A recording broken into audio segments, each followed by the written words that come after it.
கோயில் உடையில அஞ்சடிமான கொட்டடிமான பரவாயில்லையா? கோயில் பூலக பேர் வைகுண்டவன். இந்த ஊருக்கு பேர் சிறுவைகுண்டம். இந்த இடத்த பூலக வைகுண்டம்னு சொல்லுவாங்க. பக்கத்தில் ஒரு சிவன் கோயில் இருக்கு, அது கைலாசம். அந்த இடத்துக்கு பேர் கைலாயம், பூலக கைலாயம்னு சொல்லுவாங்க. கைலாயமும் வைகுண்டமும் மேலோகத்தில் தான் இருக்கு. சிறுவைகுண்ட பூலக வைகுண்டம் வைகுண்டபதியாக இருக்கலாம். பூலக வைகுண்டம் சிறுவை கைலாசநாதர் கோயிலேருந்து பூலோக கைலாயம். சைவர்களுக்கும் வைணவர்களுக்கும் ஒரே இணக்கமாக அமையப்பட்ட ஊர் இது. அதோடு மட்டும்தான் குமரூர் சுவாமிகள் பிறந்தது இந்த ஊர் தான். வாய் பேச முடியாமல் திருச்செந்தூர் முருகன் அருளாக வாய் பேச வந்து வெளியில் பாதுஷாவை எடுத்து வாதம் பண்ணி அந்த காசியில் ஒரு மடம் அளவுக்கு இங்கே வாங்கியிருக்காங்க இடம் தான். நீங்கள் சிறுவண்டத்துலேருந்து வரணும் காசி மடத்தில் போய் சொன்னால் அந்த சைவ வேலையெல்லாம் தருவாங்க. அந்த ஒரு மூணு பேர் வைக்கிறது எதுக்காக இங்கே வந்தான்னு கேட்டிங்கன்னா, படைப்பு தொழிலுக்கு அதிபதி பிரம்மா. அந்த பிரம்மா வந்து படைப்பு தொழில் நடத்திட்டு இருக்காங்க. காட்டில் யானை போடணும், காக்கா முட்டை போடும், அல்லது மாடு கண்டு போடும், வீட்டில் குழந்தை பிறக்குங்கிறதுலாம் அவருடைய படைப்பு தொழிலில் உள்ளது. ஆனால் அவர் 7 வச்சு வரிசையாக பண்ணிகிட்டே இருக்காங்க. அந்த 7 கோபாசுரன் ஒரு அசுரன் வந்து பண்ணிட்டு இருக்காங்க. அதனால் இவருக்கு படைப்பு தொழில் நடத்த முடியல. உடனே இவர் வந்து பெருமாளை நோக்கி தவம் இருக்கணும்னு வந்தார். 6 இப்போ பின்னால் ஓடுது, முன்னால் இப்படி தான் ஓடிட்டு இருந்தாங்க. இப்போ வந்து உட்காந்து சோலையாக இருந்து தவம் இருந்தார். பெருமாள் காத்து கொடுத்து என்ன வேணுனாரு, என்னுடைய 7 கோபாசுரன் ஓடி போயிட்டான், நான் இந்த படைப்பு தொழில் நடத்த முடியல. உடனே அந்த பெருமாள் வந்து அசுரன் சண்டை போட்டு அந்த 7 வாங்கி இவனை கொடுத்துட்டு நான் வந்த வேலை முடிஞ்சது வைகுண்டத்துக்கு போகிறேன். அப்போ பெருமாள் சொன்னார், கலிகாலம் பிறந்தாச்சு, எனக்கு ஒரு சின்ன வேண்டுகோள்னாரு. என்னென்னாரு, கலிகாலம் பிறந்தாச்சு, மக்கள் பழையகாலம் மாதிரிலாம் அவங்களை வந்து காட்டில் உட்காந்து தவம் இருந்தெல்லாம் சிவன் காட்சி தருவார், பெருமாள் காட்சி தருவார்லாம் வரமாட்டாங்க. அவங்க அவசரமாக இருப்பாங்க. அதனால் அர்ச்சாவதான மூர்த்தியாக விக்கிரகமாக இருந்து வரவங்க போகிறவங்களுக்கு சாமி போகிறவங்களுக்கு ஒரு ஆசீர்வாதம் வாங்கிட்டு போகணும்னு நினைக்கிறாங்க. அதனால் அர்ச்சாவதான மூர்த்தியாக சிலாரூபமாக இருக்கணும். உடனே பெருமாள் இருக்கிறதுன்னு அவர் பக்தருக்கு உதவி செய்ய வந்ததுனால அவர் மட்டும் நிற்கிறார். பக்கத்தில் தாயார் கிடையாது. வைஷ்ணவத்தில் நாங்கள் வந்து பெருமாள் தாயார் தாயார் தான் நமக்கு தான் தாயார், அவருக்கு மனைவி தான். சிவகோயிலில் சாமி அம்பாடுவாங்க. இந்த பக்கத்தில் தாயார் கிடையாது. ஆனால் அவர் மட்டும் பக்தருக்கு உதவி செய்ய வந்தாலும் அவர் நிற்கிறார். மார்பல மகாலட்சுமி ஆதிசேஷன் கூட பிடிச்சிருக்கான். இது வைகுண்டபதி இந்த இடத்துக்கு வந்த வரலாறு. அவருக்கு இன்னொரு பேர் வந்து பால்பாண்டியர். பகுதி ஒரு மன்னன் ஆண்டு இருக்கும்போது அரண்மனையில் உள்ள மாடுகள்லாம் இங்கே வந்து மேய்ச்சி தண்ணி குடிச்சிட்டு அரண்மனைக்கு நாங்கள் போனால் நைட்டில் பால் கறக்கலை. அப்போ அரசன் பார்த்தா ஏதோ கொண்டு போகிறவங்க ஏதோ தப்பு பண்ணுறாங்க, மாடு விஷயத்தில் வந்தாங்க. அதனால் எல்லா மாடுகளும் மேய்ச்சி தண்ணி குடிச்சிட்டு ஒரு குறிப்பிட்ட இடத்துல வந்து தானாகவே பால் சொல்லிட்டே போச்சு. அப்போ அரசன் அந்த இடத்த தோண்டி பார்த்தா இந்த சுவாமியுடைய விக்கிரகம் கிடையாது. முஸ்லீம் மன்னர்கள் படையெடுப்புக்காக அவங்க வந்து மண்ணை போட்டு மூடிட்டு போயிட்டாங்க, பூமியில் தெரியாது. அது ரொம்ப பதவிட்டு போச்சு. பெருமாள் இந்த பசுமாடுகள் மூலமாக நமக்கு காமிச்சு கொடுத்து அவர் வைகுண்ட பால் பாண்டியெல்லாம் இந்த இடத்துல வந்து உட்காந்துருக்காங்க. சிவன் தான் அபிஷேக பிரியர், பெருமாள் அலங்காரம் பிரியர். ஆனால் இந்த கோயிலை புதுசானதில் சிவன் பெருமாள் வந்து அபிஷேக பிரியர் தான்.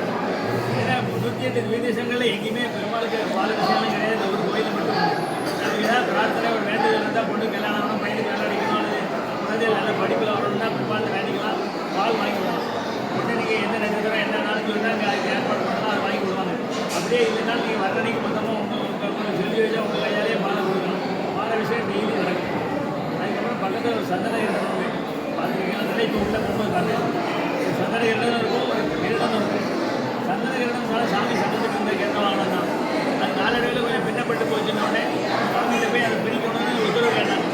இல்லை அவங்க சக்தி இருக்குது, அதை பிடிச்சிருந்தாங்க, புது வாகனம் கேட்டாங்க, புதுசாக கிரீடம் வாங்கினேன். அந்த சந்தன கிரீடத்துக்கு சந்தன காப்பி சாப்பிடலாம், அதுவும் பிரார்த்தனை தான். குழந்தைகளுக்கு வந்து என்ன சுலபம் சொல்லி கொடுத்தா படிப்பு வரும். அதோடு மட்டும் இல்லை, நமக்கு அடிக்கடி கனவு பாம்பு வருது, அது வீட்டில் தேள் பாம்பு போரான் வருது அப்படின்னா இருந்தால் வேண்டிட்டு அடுத்த தடவை வரும்போது 1 கிலோ 2 கிலோ நமக்கு என்ன வசதி கண்டிப்பாக அது சந்தன காப்பு பவுடர் வாங்கிட்டு இருந்தால் முதல் சொல்லிட்டிங்கன்னா அவர் சாமி சந்தன காப்பு கலந்து மூலவருக்கு சாட்சிட்டு 2 சாட்சி வழிபாடு பண்ணிட்டு ஏதாவது பிரசாதம் தேங்காவில் உடச்சி பண்ணலாம். அது ஒரு பிரார்த்தனை பண்ணலாம். உற்சவர் பேர் கள்ளபிரான். அதுக்கு அவர் அந்த பேரில் தான் கோயில் கள்ளபிரான் கோயில் சிவகங்கை தான் எங்கள் பேர். அந்த கள்ளபிரான் பேர் எதுக்கு வந்து கேட்டிங்கன்னா, இதே மாதிரி ஒரு பாண்டிய மன்னனுக்கு ஆண்டு இருந்தால் அப்போ அவன் மக்கள்கிட்ட வரி வசூல் மட்டும்தான் பண்ணான். எந்த கோயிலையும் எந்த தானதமும் பண்ணலை, எந்த கோயிலுக்கு திருப்பணி செய்யலை, அன்னதானம் பண்ணலை, மக்களுக்கும் நல்லது செய்யலை. இன்னொரு திருநாள் தான் காலதோஷம். அவன் எங்கே திருட போனாலும் பெருமாளை கொடுத்து தான் திருட போவான். வரும்போது பாதியை கொடுப்பான். அப்போ பெருமாள் பார்த்தா நீங்கள் இல்லாதவன் திருடி தருவான், அவன் அரண்மனையில் வச்சிருக்கிறவன் தரமாட்டேங்கிறான். 2 பேருக்குமே பாடம் கற்று இவன் தேரும் தப்பு அவன் தேரும் தப்புன்னு காத்திருந்தார். அப்போ ஒரு நாள் அந்த திருடன் வந்து வெளியிலலாம் திருடிட்டு ஒரு நாள் அரண்மனையில் போனால் நிறைய திருடலான்னு இவன் அங்கே போயிட்டான். அங்கே போனால் திருடிறதுல அவளே அப்படி இருந்தாங்க, இவன் மட்டும் தப்பி வந்துட்டான். உடனே பெருமாள் வந்து கல்லர் ரூபமாக போய் நான் தான் கல்லருடைய தலைவர் அவங்கள விடுங்கன்னு சொல்லிட்டு அந்த அரசனுக்கு ஞானம் புத்தியெல்லாம் போதனை பண்ணி அவனை திருத்தி கொண்டு வந்தார். அதனால விஸ்வருக்கு பேர் கலக்கிறான். இதுதான் அந்த கோயில் வரலாறு. நவதிருப்பதிகளுக்கு 9 கோயில் இருக்குது. இது சூரியன்பாங்க. நவக்கிரகங்கள்லாம் சிவனோடு சேர்ந்தது. ஒரு 25-30 வருஷமாக தான் இந்த கேரளா ஜோசியில் வந்து இந்த கோயில் சூரியன் அந்த கோயில் சந்திரன் அப்படின்னு சொல்லிட்டு போகிறாங்க. அதுக்கெல்லாம் சம்மந்தமே கிடையாது. ஆனால் ஜோசியில் சொல்லபடி செவ்வாய்க்கு அர்ச்சனை பண்ணுறேன், புதனுக்கு அந்த கோயில் அர்ச்சனை பண்ணுறேன், சூரியனுக்கு இந்த கோயில் பண்ணுறேன்னு பண்ணுறாங்க.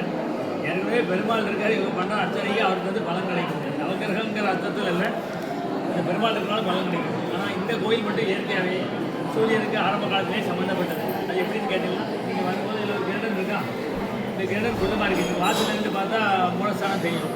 சில கோயிலில் போனீங்கன்னா கிரீடம் சண்டை சோறு மூடி முக்கி நிற்கும். வெளியே இருந்து பார்த்தா தெரியாது, சுற்றி வந்தால் தான் சாமி தெரியும். இந்த கோயிலில் கிரீடம் தெரிய வழியா கிரீடத்துக்கு பார்த்தீங்கன்னா அந்த கொடிமரம் இருக்குல்ல, அது கொஞ்சம் வளர்க்க வெக்க தள்ளி இருக்கும். சூரிய ஒளி வருஷத்துக்கு 2 நாள் காலடிக்கும். ஆனால் இப்போ செருவிலையும் கட்டடங்கள் கூடிட்டு முன்மண்டபங்களாம் எழுந்து போனதுனால காலடியில் வராது. ஆனால் கொடிமரத்துக்கிட்ட நீங்கள் நின்று பார்த்தீங்கன்னா காலையில் சூரியன் குடிச்சு கொஞ்சம் நேரத்தில் நம்ம கண்ணுக்கு தெரியும். அன்னைக்கு அந்த 2 நாளுமே சந்திரன் உதிக்கிற நாள் பௌர்ணமி. அதேமாதிரி சாயங்காலம் பார்த்தா சந்திரன் தெரியும். அந்த 2 நாள் என்னன்னு கேட்டால் ஐப்பசி மாதம் அசூரிய நட்சத்திரம், சித்திரை மாதம் சித்திரை நட்சத்திரம். இந்த 2மே நிலவு நாள். சூரியன் நேர்கோட்டுக்கு வரும்போது நமக்கு தெரியும். தெற்க போகும்போது 6 மாதம், அப்புறம் நேர்கோட்டுக்கு போகும், வடக்கு 6 போகும், திரும்ப 6 மாதம் கழிச்சு நேரம். அந்த 6 மாதம் கழிச்சு சித்திரை ஐப்பசி. இதுதான் இந்த கோயில் வரலாறு. சரிங்க. இதை விட நீங்கள் ஃப்ரீயாக டைம் கிடைக்கும் போது இதே மாதிரி என்னைக்காக வந்தீங்கன்னா ஆழ்வார்த்தேரி திருக்குள்ளூர் மெயினாக உள்ள கோயில். இந்த இதெல்லாம் சொல்லுவேன். திருக்குள்ளூரில் வந்து நிதி கொடுக்குற பெருமாள்னு பேர். அது வந்து வருஷம் மாசி மகத்துக்கு ஒரு நாளைக்கு முன்னால் வரும். அது எல்லாருமே என்கிட்ட வந்து பிப்ரவரி 1ஆம் தேதி ஃபோன் பண்ணி கேட்பாங்க. அன்றைக்கி அந்த கோயிலாக நான் இருப்பேன். காலையில் சாயங்காலம் வரைக்கும் வர்றவங்களுக்கு அந்த கோயில் வரலாறு சொல்லிகிட்டே தான் இருப்பேன். அந்த கோயில் முக்கியமானது. அன்றைக்கி அங்கே வந்து சொத்து பிரச்சனைகள், காசு வச்சுருக்காங்க மாங்கிறது எல்லாமே அன்றைக்கி. சரி.